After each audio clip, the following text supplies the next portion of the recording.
Looking for the perfect summer night in Hendersonville? Then make plans for Rhythm and Brews, downtown Hendersonville's free concert series. On the third Thursday of each month from June through October, South Main Street comes alive with live music, local craft beer, cider and wine, food trucks, and family-friendly fun. Bring your lawn chair, grab some friends, and enjoy an unforgettable evening in the heart of downtown. Rhythm and Brews, where great music and great community come together.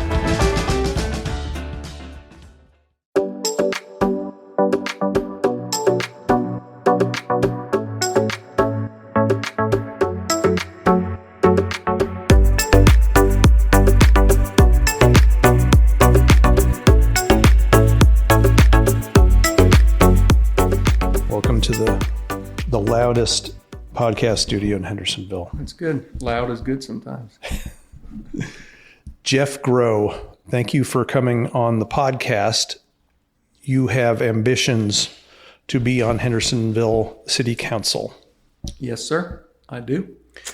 Appreciate the opportunity to talk a little bit about that. Absolutely. I love talking to folks who are in office or seeking office. I think it's a great way of letting the public know what you're all about. And will you do something about the sirens if you get elected? Well, not sure I can guarantee you that you will hear no sirens on Fifth Street. Can't guarantee you that now.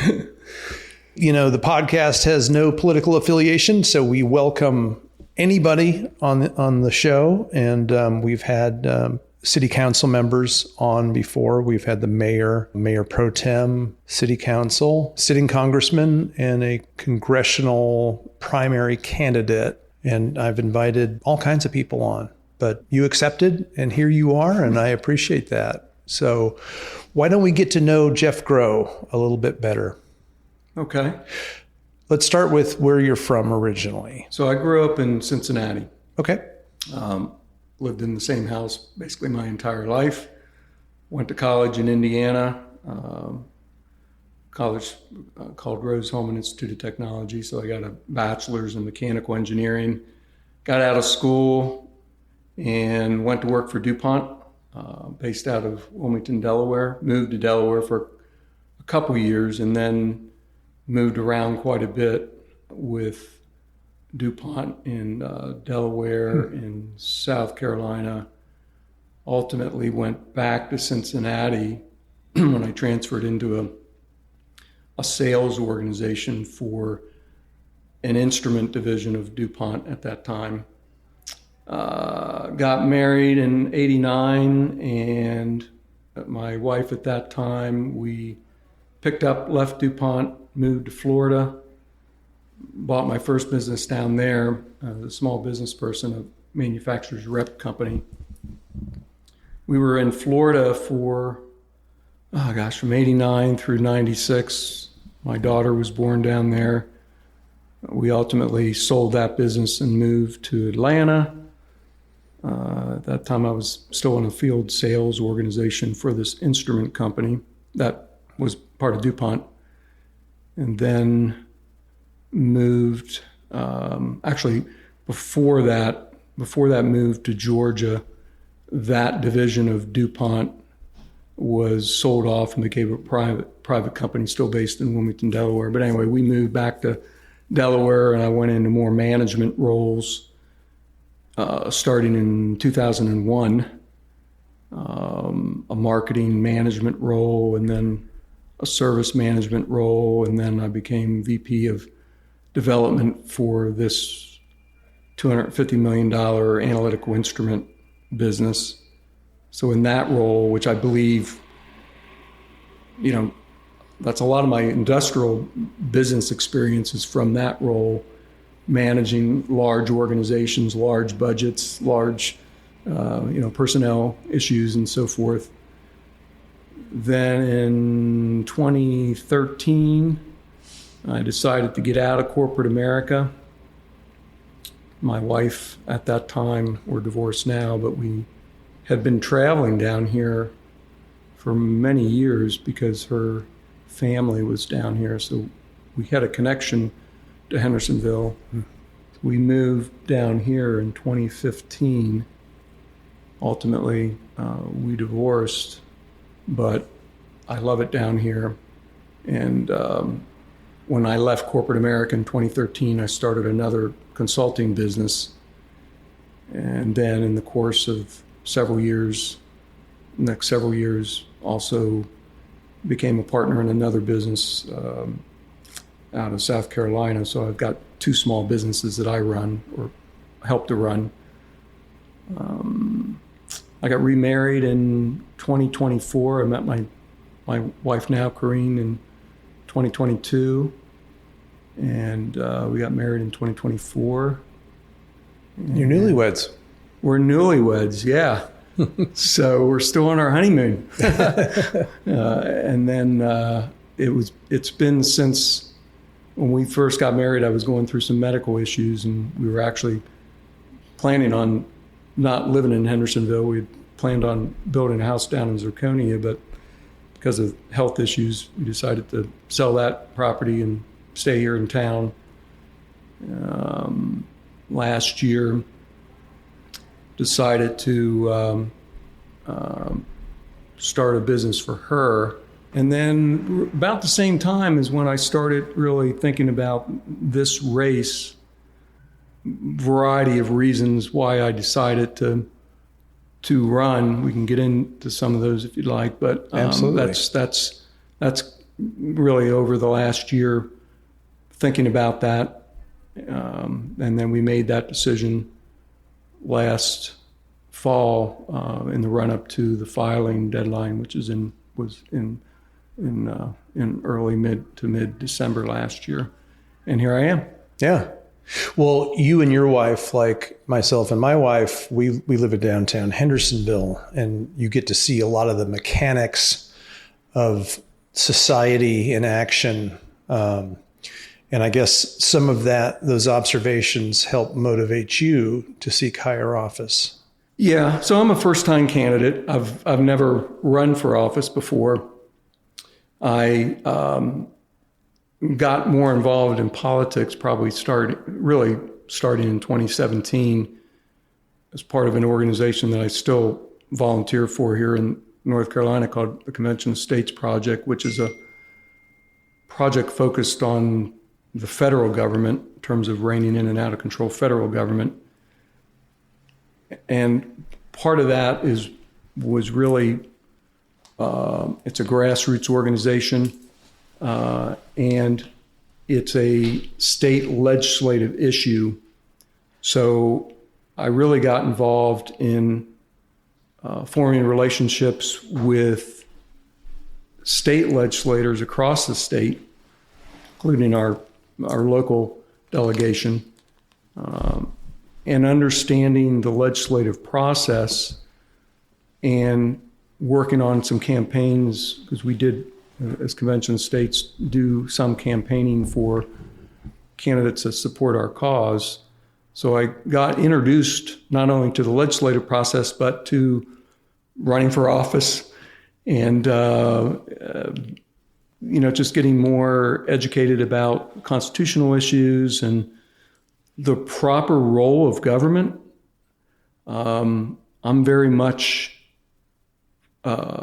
passionate about the government only getting involved in things that it's supposed to be involved in, limited government. Mm-hmm. And I feel like whether it's the local government here in Hendersonville or state or federal, we have strayed so far from what our founders intended government to be, that's a kind of an overriding driving force for me, is that less government is better. The more government you have, it doesn't solve problems, it creates more problems. And there's forces that are working here in Hendersonville, I believe, that it's the same mentality that's driving cities like Asheville and Charlotte and Raleigh. The more government is better, in many people's opinion, and I just take a completely opposite view. The less government we have, the better off we will be. I mean, for us who live in the city, you live in the city, we pay twice the taxes that those who live in the county. And so we pay a big price for living in Hendersonville, and I just don't want to see that government grow. Yeah. And that was one kind of overall motivating factor. We have also, my wife and I have some direct experience with the crime associated with growing homelessness problem in the city. Enabling behavior is not compassionate. I don't think we're doing enough.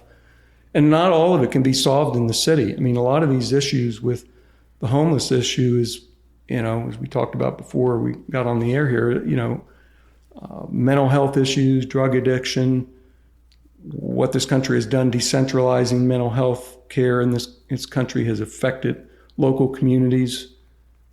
So there are a lot of issues that not necessarily can they all be solved in the city, but that's one of the advantages I believe I have, because I have relationships with these legislators across the state. I understand the legislative process. Some of these issues with homelessness are not in the control of the city. They're going to be working with partners, whether they're nonprofits or working with the legislature to get legislation passed to help solve some of these longer term problems. Right. So that's a big factor. And I just believe that I want to bring more diversity to the city council, but not how you think. I want to bring more diversity of opinions, because I think the council is dominated by one thought process. I don't think there's enough diversity of opinions. I don't think there's enough business experience. I have different kind of business experience, and I think we need more of that in government to think about things from a business standpoint. I've gotten firsthand knowledge now and working on my wife's business in terms of trying to build a small business in this city and what you have to go through from a regulatory standpoint, both at the city, the county, and the state level. It's a lot, and we need to make it easier for businesses. A lot of the businesses that exist here in town, they don't vote in the city. They have to live with the policies of the city, but they don't have a vote. Yeah. I haven't found one business person that likes the fact that we have paid parking in this city. That, several years ago we had paid parking. They got rid of it because it was affecting the business, and now we have it back. So I don't know of there's no business owner I've talked to that said, yeah, it's a great thing that we have paid parking. It's really helped my business. I haven't found anybody to say that. If there's somebody out there that has a business that they really like the fact that we have paid parking, I'd certainly like to talk to them. I haven't found anybody yet. There's a good chance you could win on that topic alone. Yeah, there's a lot of passion about that. Yeah. Kind of goes to my whole theme is really kind of built around common sense, which my platform should apply. It should, you talk about the nonpartisan nature of this race, should apply to anybody that lives in the city. My platform is focused on fiscal responsibility, only doing what we're supposed to be doing as far as city government, spending our money wisely. 2 is safety and security. That's a fundamental role of the city, of the government, is to protect citizens. And there are things like the homelessness issue and so forth that are affecting safety and security. My wife and I have direct experience with crime associated with homelessness. 3rd is support a small business. Like I mentioned, most of the business owners don't live in the city, don't vote in the city. So I want to be a voice for business people. And I know firsthand what it takes to try to start a business in this city. And then 4th is just maintaining our small town values, that mirror the county and mirror Western North Carolina in general. A lot of concern about the growth in the city. That's a complicated issue as well, but those kind of 4 things, I don't care who you are, those should resonate with you. And that's what I want to bring to the council. Yeah. You mentioned starting off that you're a proponent of small government. Ronald Reagan once said, the scariest words in the English language are, I'm from the government and I'm here to help. Do you believe that? And is it classic, conservative values typically gravitate towards smaller government. Liberal values typically gravitate towards larger government. Do you believe that to be a fundamental issue?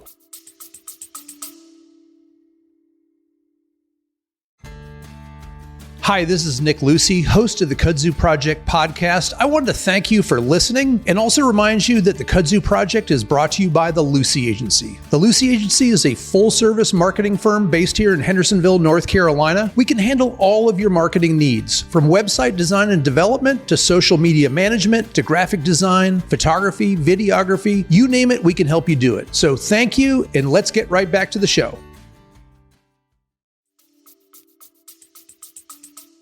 Yeah, I absolutely do. I mean, I'm conservative in my approach to things, but I think it's more based in common sense than anything. But yeah, it goes back to, is government the problem or is it the solution? It's not the solution to every problem in our country. And there are certain things that the government should be involved in, but there are certain things that they should not be involved in. I think the city council has gotten too diverted with getting into the culture wars. That they shouldn't be involved in that kind of stuff. It wastes time, it wastes money, it takes away from the focus of the core responsibilities, things like safety and security and managing the growth and all those kind of things. They shouldn't be involved in things that are more partisan. The fact is that, they released the budget a couple of weeks ago, and I read through all 100 plus pages of that budget. And at the beginning of that, they talk about their core values. And their number one core value is they believe that they should be nonpartisan in how they deal with problems in the city. I don't disagree with that, but their actions tell a different story, because the things that they've got involved in, whether it's DEI, whether it's city council members promoting getting involved in some of the culture wars and other things that they've done, I just believe that is partisan. And so while they purport to be nonpartisan in their actions or in their philosophy, their actions are totally different. So I really don't, I did a post about this and got hammered from a lot of people, but I really don't care whether you believe in June being Gay Pride Month or not. I really don't. You can do whatever you want, but the city shouldn't be involved in that kind of stuff. They should stay out of it and focus on the core responsibilities, because invariably you're going to upset half the people. Why do that? I mean, there's example after example in industry where companies now are seeing the fact that, yeah, this is worthless getting involved in this, because no matter how you cut it, you're going to upset. Whether it's a conservative cause or a liberal cause, if you take a position on that, you're going to upset half the population. I mean, we are a divided country when it comes to these cultural issues. Stay out of it. Just focus on the things that are important to most people. They want to find a house that's affordable. They want to go walking down the street or go in the parking garage or walk on the greenways and be safe. They want to have a business and be supported and not be overrun by burdensome regulations and so forth. It's pretty simple. That's most, people, that's what they want. They don't really want to be embroiled in all this kind of stuff. And it's just controversial, and there's no place for it, in my opinion, on the city council. So you're saying that you're not anti those issues. You're simply the city. It's not the city's place to concern itself with those types you can of do whatever you want, believe in whatever you want, get involved in whatever organization that you want. That's your right to do that. We all have that right, that freedom to get involved and petition our government or protest or any of that kind of stuff. That's all of our right to do that. It's just that, the perception of taking sides on one side or the other on those kind of issues, that's no place for the city, in my opinion. So stay away from the polarizing issues, is what you're saying. Well, it doesn't. That's not a core responsibility. Yeah. I ran for town council. My wife and I moved here from Colorado 2.5 years ago, and I ran for town council in the town that we lived in Colorado, and so I got to see this type of arrangement firsthand. It was also a nonpartisan race. I had only lived there for a couple of years when I ran for office, so I was a little bit of a black sheep, but I did okay. I came in second place after a guy who had been there for a long time and was pretty well known in the community. But it did teach me a lot about local politics and the whole partisan angle.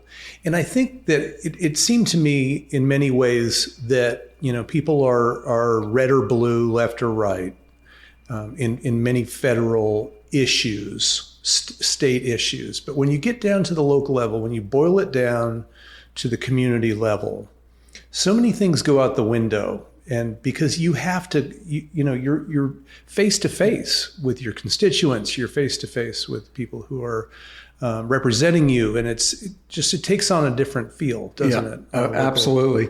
I mean, dealing with many of the state legislators that I deal with, they will talk about that. These local races, I mean, it's much different. I mean, even at the state house level, they don't on a regular basis interact as much with their constituents, where a city council person, they're out there.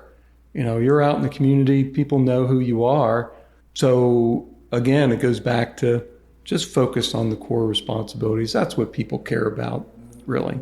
So, do you feel that you have a thick enough skin to handle the folks in the community when you run into them in the grocery store and they start giving you grief about your views? Do you think you can handle it? Yeah, it's getting thicker. I mean, my experience with this grassroots organization and working with legislators from across the state, some of them are more kind to our cause than others. And I had worked on other campaigns with block walking and phone calling, and so I'm used to that kind of stuff. And I, my wife and I, when we decided to do this, we knew that there was a risk because our views and our opinions and our worldview, so to speak, is not the same as the current city council. And from just some other experience that we had when the city went down this path on DEI several years ago, we were involved in doing a lot of public comment to rail against DEI because, again, it's a partisan issue. The consultant that they hired to implement DEI, on her website, she's a proud daughter of a Black Panther mother and a Nation of Islam father, and they spent $147,000 on this consultant who is arguably a Marxist. And so we railed against that. Interestingly enough, all of the public comment, all of the outcry from a few of us that were concerned about that did no good. In the end, they went through with it and continued to spend the money on it. I don't know how much money they spent because that was just for the consultant plus all the staff time to implement all this stuff. But it's only been, it's because what's happened across the country through the judicial system and through the legislative process that the city abandoned their DEI committee about a year ago or so. And because the funding was drying up, because now if you implement these policies, a lot of federal grants require that you don't have it. So they eliminated it, which in my opinion, if you really support DEI, you should be very upset with the city council because that shows you it wasn't a principled decision. As soon as the money dries up, they abandon it. So it was not even based on principle about doing it. But anyway, through that process, we were called a lot of names. And I've been called a lot of names on some of the Facebook posts that I've had for my campaign, which we expect. We expect there's going to be a lot of people that are going to just, because that's what happens. Yeah. If you disagree on some of these policies, whether it's June is Gay Pride Month or not, I have some very good gay friends. I'm not anti-gay, but I'm labeled that way, right? Because I don't support the city promoting it, basically. Like I said, I don't really care what you believe or what you want to do. It's just not the role of the city to get involved. But so I expect a lot of people will call me names, and they already have, the typical names, because when you can't when you don't disagree. And for some folks, when they don't disagree or when they don't agree with your position, rather than arguing the position or the policy, they will just call you names. And I've been called names. I've been called names by sitting city council members. That I'm an example of white privilege, for instance. They don't even know me, and they're labeling me. I'm never going to call somebody. I've never called anybody a name. I will never call anybody a name. I might disagree with your policy, but I'm not going to call you. I'm not going to attack you personally. I'm going to attack the policy, and that's what I will do. We've become so black and white. And, if you have a D in front of your name or an R in front of your name, it seems like in many cases, the conversation is over at that point for some folks. And that's a big part of why I started this podcast, because you got to listen to people. You have to listen to their side of the story. Right. Even if you disagree with some of the fundamental principles, we got to talk as a society about this stuff, or we're never going to get anywhere. Right. I mean, the fact is that, we were talking a little bit before about, your experience running for local government. I mean, 10, 15, 20 years ago, most people who were voting for city council folks, they didn't know what their party affiliation was. It was never an issue. It's become more of an issue, unfortunately. Yeah. But it's not that it's right. It's just that's the fact. Everything's partisan. But like I said, my one answer to that is, okay, don't get involved in those partisan issues. Stay focused on fiscal responsibility, safety and security, listening to people about the growth and managing that. Those are bread and butter issues that it is nonpartisan. So let's just stick to those kind of things and not go down this path and get everybody all up in arms one way on one side of the aisle or the other. Just stay away from it. So. But do you think that some of the voter base that hears what you're saying and might vote for a different president than you would vote for, would they say, I'm listening to what he's saying and I can clearly tell which side of the aisle he falls on? And do you think that they'll make that sort of knee-jerk decision? They may. I mean, that's the reality of the situation. I think if you are concerned with pocketbook issues, then you're concerned with how our taxes are being spent. You're concerned about being safe out in the streets. You're concerned about the traffic and the parking. Those issues are what I'm talking about, and that's what we should focus on. So maybe, I don't hide the fact that I am conservative. I don't believe in big government. I want to see less government. The city council applauded themselves for not raising the property tax value. Well, I'd only be celebrating and applauding myself, patting myself on the back if I actually lowered taxes, not just kept them the same. And the fact is, your taxes will go up one way or another. I mean, you just look at the budget. I mean, the general budget has went up 10.6%, I believe, year over year. Well, that's well above inflation. They're hiring more people, well above the average in industry. So a government is getting bigger, regardless of the fact that they kept the tax rate the same. So I wouldn't be celebrating that unless I could go to the constituents and say, hey, we're lowering taxes. We're lowering your taxes. The city talks a lot about affordability. That's how we spend our taxes is a direct impact on affordability. That's a direct thing that the city can do to affect everybody's cost of living, because those taxes, whether you rent or whether you own, renters think they're immune to the discussion on taxes. Well, they're not, because if they're renting, those taxes are being passed on. The landlords aren't paying for those taxes. They're being passed on to you in your rent. So you are affected by those kind of things. And so yeah, we need to make sure that we're super focused on those kind of things.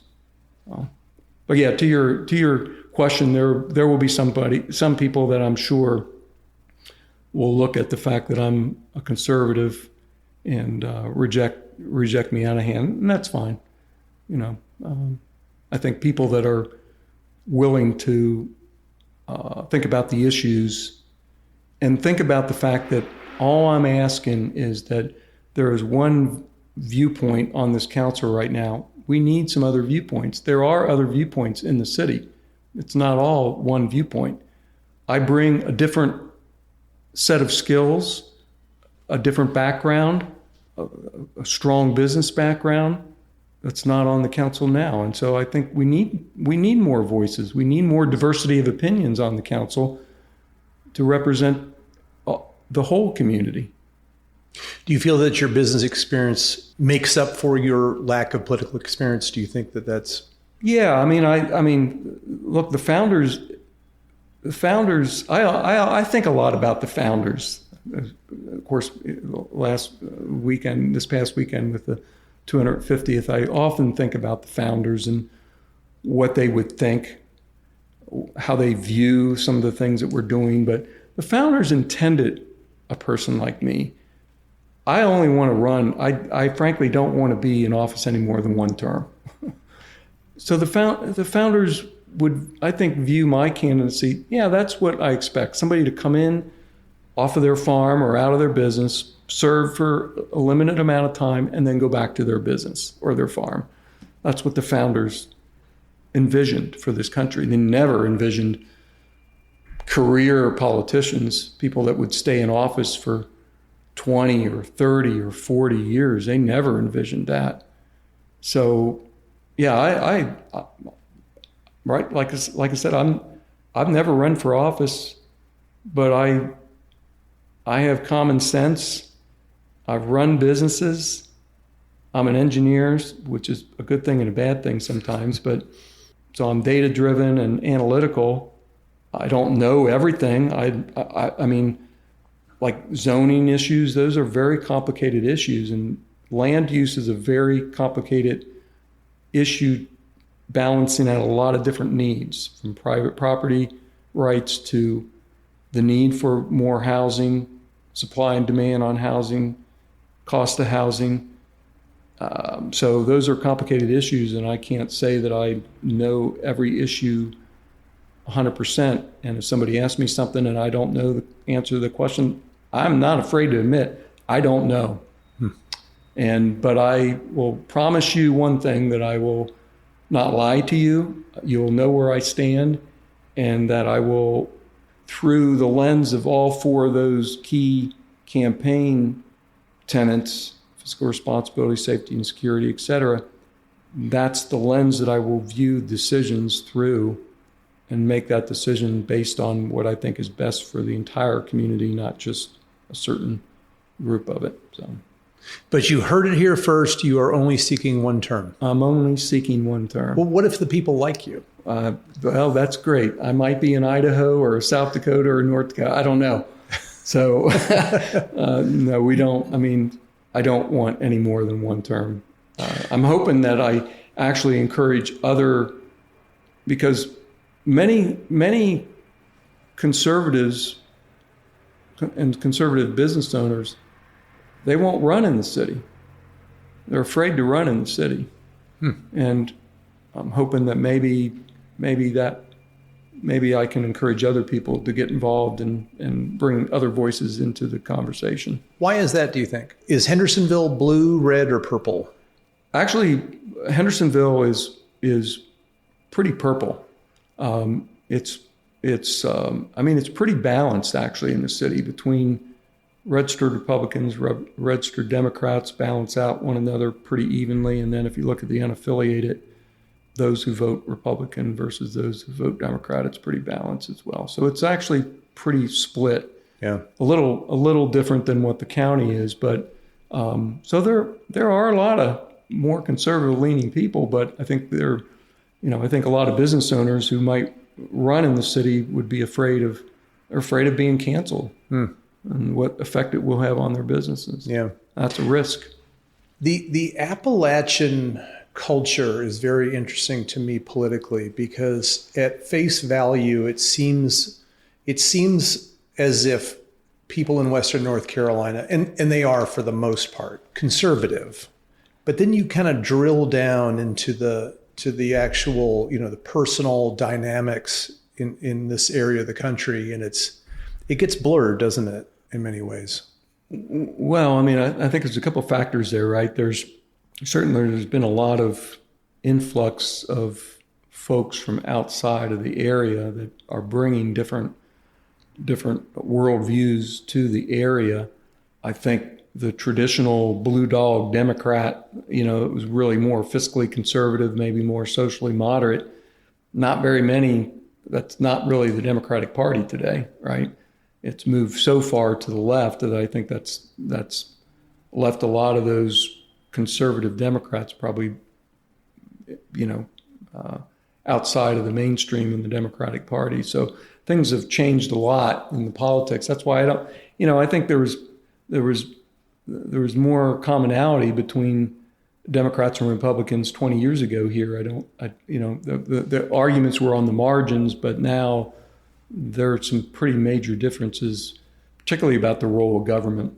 And that's really has been all, I often think about there's a saying about think globally and act locally. It's usually in the context of environmental issues and climate change and all that kind of stuff. But I look at it more from the standpoint, there are a lot of issues that are global in nature, whether it's globalism or, those kind of dynamics that are happening that filter down to the local level, and, and what the right role of government should be, how big government should be, all those things.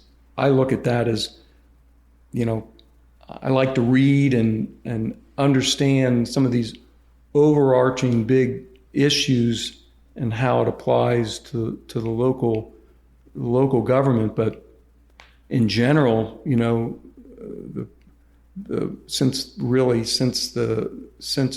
1920s, this concept that government is the solution is completely opposite what the founders intended and what our roots are in classical liberalism.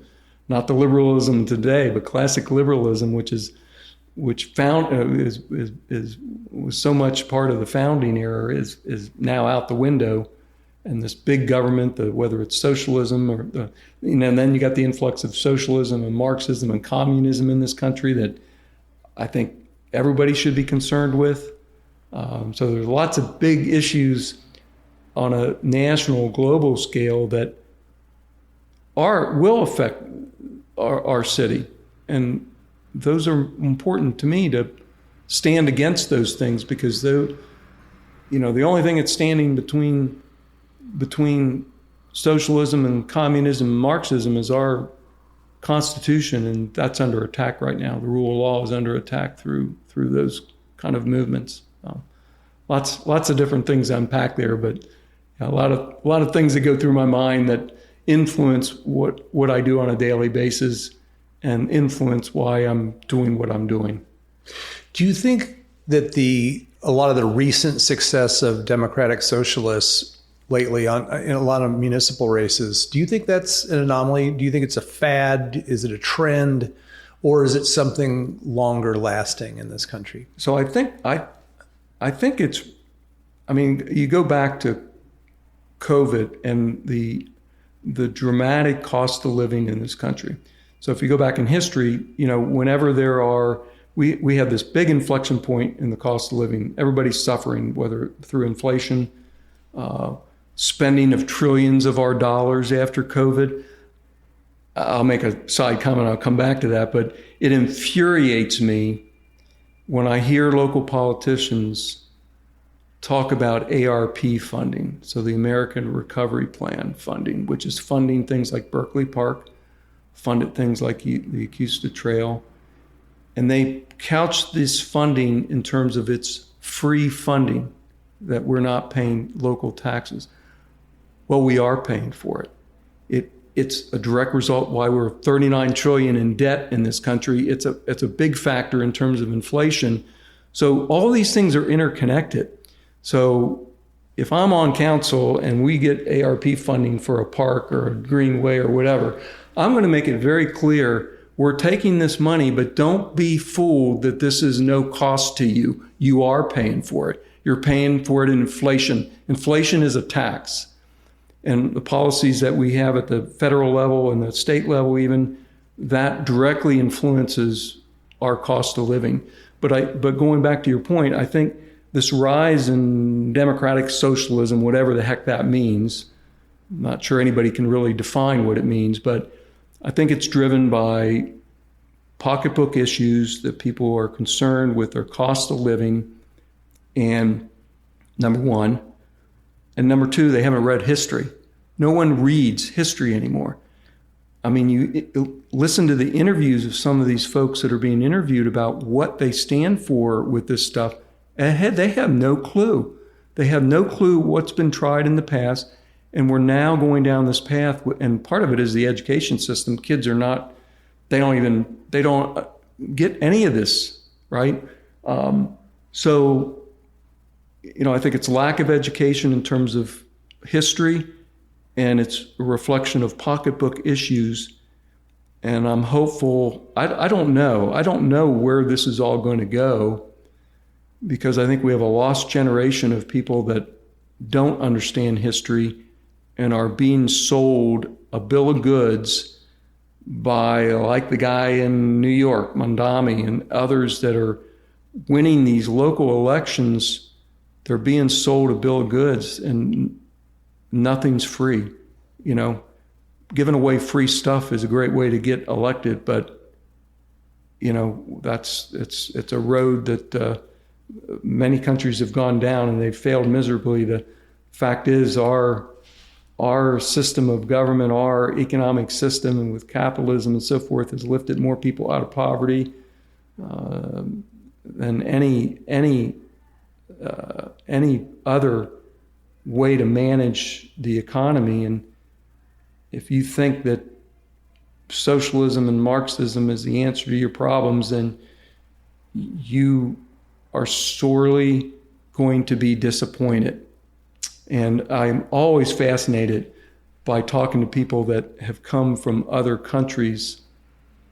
There's a guy here in town that is from Cuba, and they shake their head looking at what we're doing in this country. It's like, what are you doing?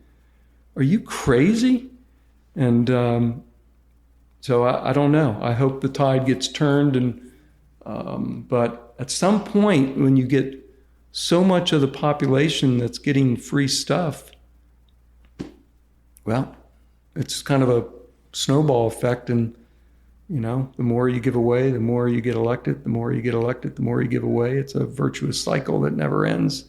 So I don't know where it's going to go. I fear that's one of the reasons that I'm involved in what I do with the Convention of States that's focused on the federal government. It's why I'm taking the risk to do this here, because I have a 34-year-old daughter. My first grandchild is due in September, and I worry about what this country is going to be for them.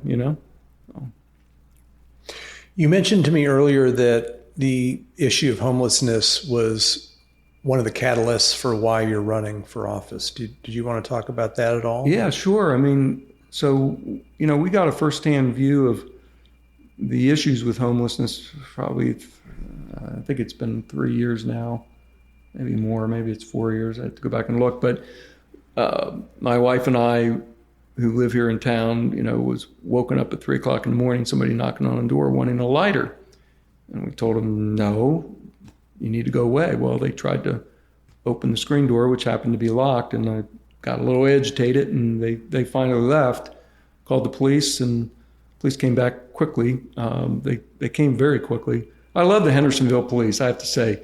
I mean, all my interactions with the beat cops, they're great, and I will be your biggest supporter, let me tell you that. But But he came back and said, yeah, we got him on video cam saying that, yeah, he did knock on your door looking for a lighter. Why are you looking for a lighter at 3:00 in the morning? Obvious question. But no, I didn't try to break into their house. And the police knew this guy. He was in the community, homeless. And they encouraged us to go ahead and go to the magistrate's office. And we did after about 30 days, after we got some security systems in place. And then we filed a civil complaint against him. And we went to court with him 5 times. We decided to go to court because, frankly, we wanted to get the guy help, right? And so we went to court 5 times. Finally, at the end of those 5 court cases, the judge found him incompetent to stand trial. He was released back into the community. I went to the DA at that time, who was representing the state on the final court date, and said, I'll pay for this guy to get help. Right? That's what we wanted to do. We wanted to get the guy help. And unfortunately, they wouldn't let me do that. And even if I could do it, the judge said, well, I mean, there's 18-month waiting lists for drug treatment. And frankly, if somebody doesn't want to get treatment, it's not going to be successful anyway. But the fact is, that was very eye-opening in terms of this cycle. People commit a crime, they go to court, they get released back in the community. We're not dealing with the long-term issues. I mean, my position on the homelessness issue is that, number one, we have to keep the community safe. So there has to be ordinances and so forth that the officers can use to keep the community safe. And I know in talking to officers that some of those things have been taken away from them over the last several years, all in the name of compassion. Well, that's not compassionate, letting people live on the street, in my opinion. If you believe it's compassionate to let people live on the street, I encourage you to let them live in your backyard if that's what you want to do. You do that, and I'm fine with that if you want to pay for that. Don't force the taxpayer to pay for all the services for people living on the street. It's not compassionate.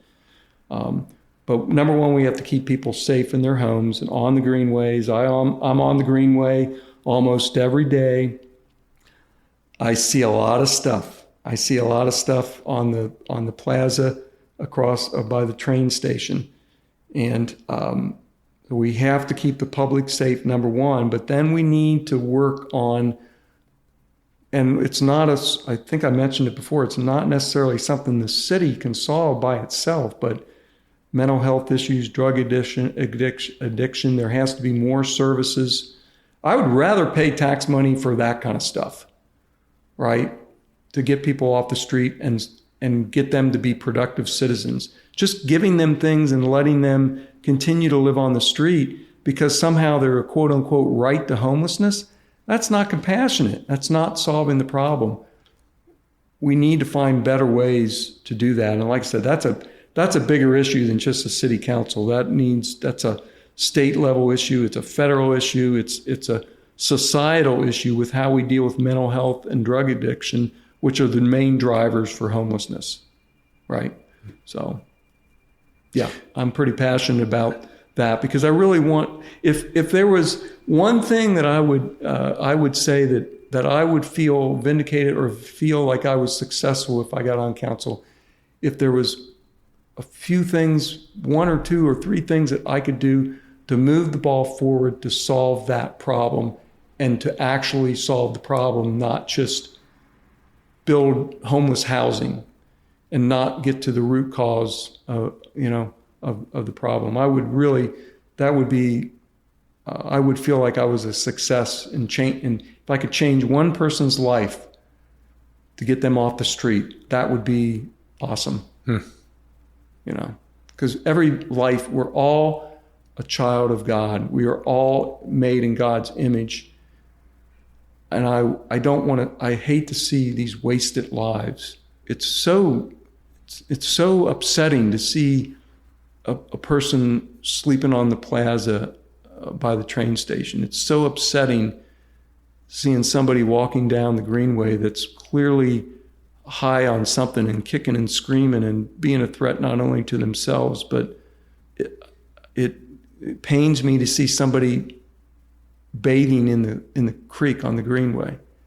That's painful. I don't want to see that. And I think we all agree to that. The question is, there are different solutions. You can either just continue to say, well, it's their right to do that. We shouldn't impinge on their right to be out on the street. Well, what about my rights? What about the fact that our house was attempted to break into, the money that we spent?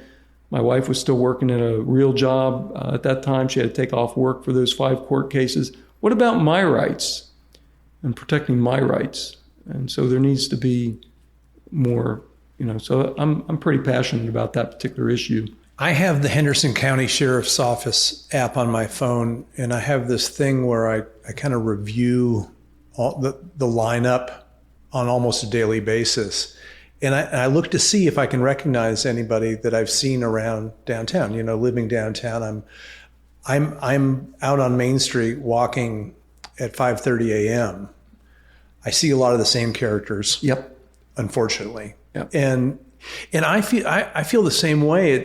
I feel a deep sadness for some of these folks, because some of them, you can tell. I mean, many of them are very physically able. They would be physically able to work a job, to be productive members of society. Exactly. Yet, unfortunately, whether it's mental health or drug addiction, they find themselves compelled to sit on a park bench, and it's so sad to see. It is sad, because it's such a waste of a life, and I just don't buy into the argument that that's their right to do that. I mean that's just not compassion in my way of thinking. And if they're going to get public assistance in any way, there should be some pathway to solve that problem and get them off of that public assistance. I mean, I'm all for helping people that are, in need of help to bridge from where they are today to becoming self-sustaining citizens and contributing to society. I'm all for spending whatever money we have to spend to get people. That's compassion in my mind, is finding ways to get them off that, but not just saying, well, you're fine. If you want to live on the street, that's your right to do that. I don't buy into that, because I just don't think that that's compassionate. I've interviewed the Reverend Anthony McMinn from the Hendersonville Rescue Mission. I've interviewed Daniel Conway from the Adult Recovery Court. I've interviewed Patrick Davis from the Hope Coalition. There's so many programs locally available to folks to help with these issues. And I guess it's just a matter of, you got to want to do it, and you got to. Yeah, that's the other issue, is that, at the end of the day, no one's going to force you to get clean. We've all have experiences. Probably every family has experiences with somebody in their family or extended family suffering with drug addiction and what that does. And under, the best intentions, you try to help somebody. At the end of the day, if they don't want the help, then they're probably not going to get the help. Yeah. And then you just, again, you got to have things in place to make sure that you keep the community safe, because it's just, we can't allow that to affect public safety. So you want to be a one-term council member. Yeah. It sounds like you want to create a legacy and then walk away. What would that legacy be if? Well, the legacy would be,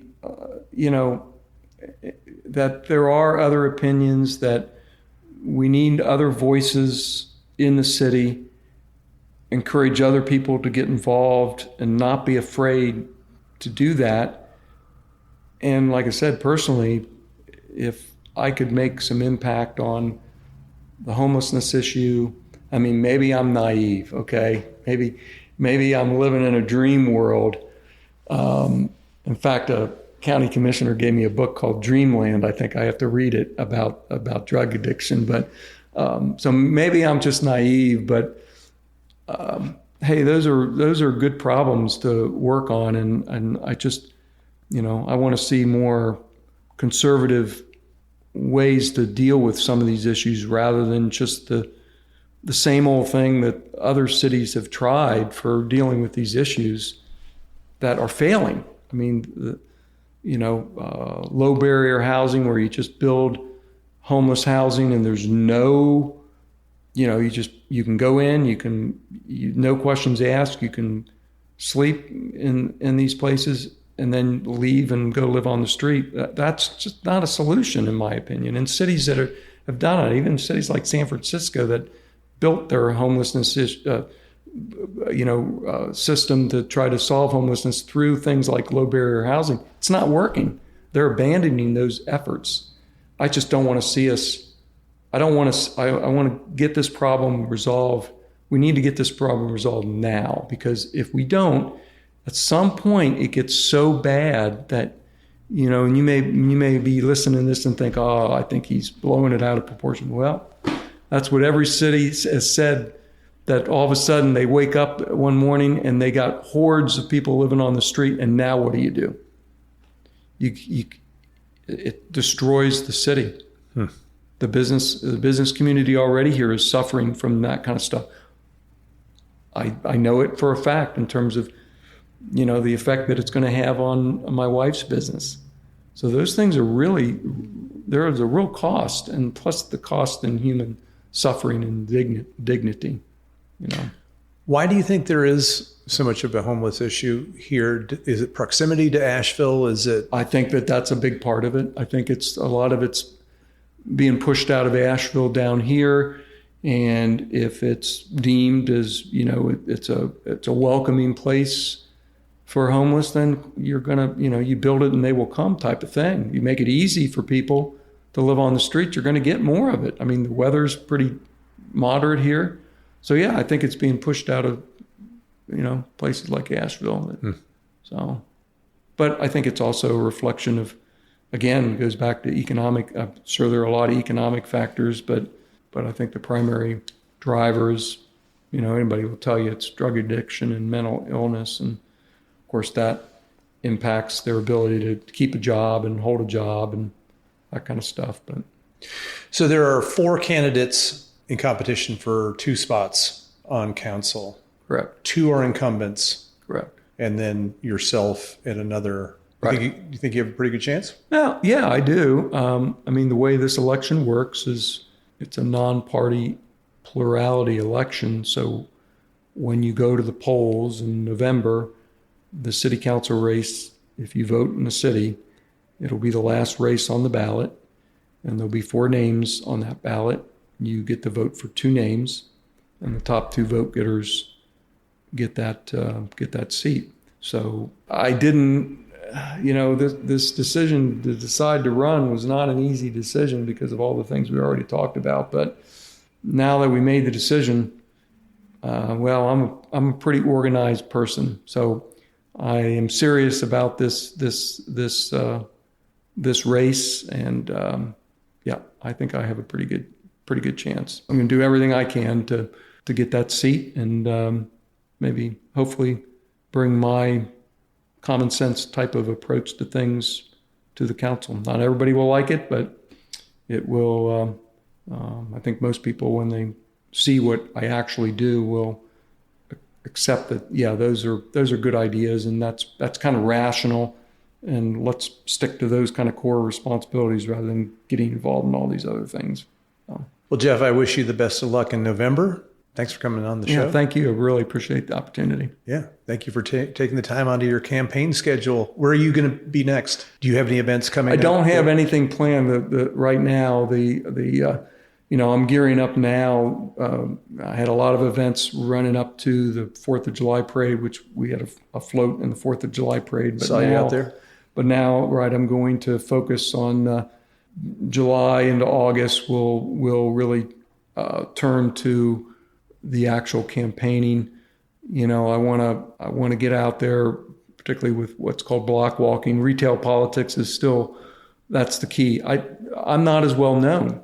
right? Because I'm on no boards. Well, I was on the Fletcher zoning and planning board for a couple of years when I lived up in Fletcher, but I'm not an incumbent, so I don't have the power of incumbency. So I just have to get out there and communicate, and I'm going to do that in a variety of ways. And that's really where now is, after the 4th of July, is now my focus going to be on that kind of stuff. You're going to knock on doors? I'm going to knock on doors. I have some great stories of knocking on doors in Colorado when I ran for town council. It's an interesting experience. Yeah, it sure is. Yeah. But I wish you the best of luck, Jeff. Thank you. Thank you for coming on the Appreciate podcast. It. Thank you.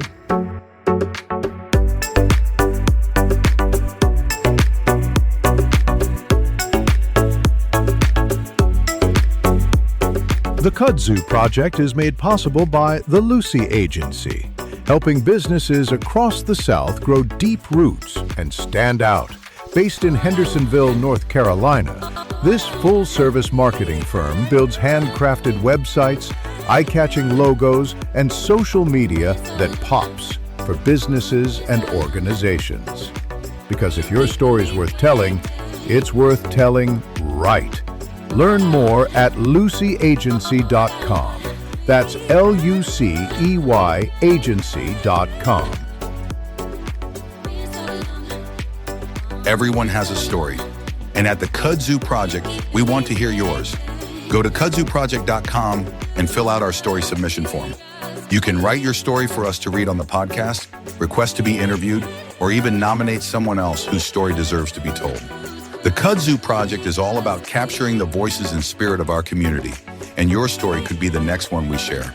Visit kudzuproject.com and tell your story today.